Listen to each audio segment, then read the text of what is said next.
ఏది అయినా చెయ్యి ఆచి చికెన్ మసాలా. వెన్నుపోటుకు 2 ఏళ్లు పేరిట ఇటీవల వైసీపీ నిర్వహించిన నిరసన కార్యక్రమంలో మాజీ మంత్రి అమర్నాథ్, హోంమంత్రి అనితపై ఘాటు వ్యాఖ్యలు చేశారు.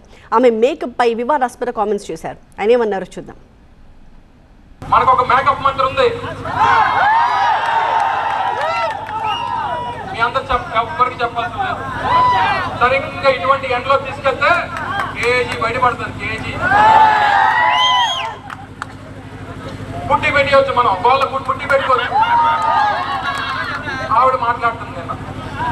మొన్న ఏమంటుంది, పూర్వం మేము చదువుకున్న రోజుల్లో మేము ఉద్యోగాల కోసం ఎదురు చూసేవాళ్ళం, ఇప్పుడు ఉద్యోగాలు మన కోసం ఎదురు చూస్తున్నట్టు. ఏం ఉద్యోగం అమ్మా?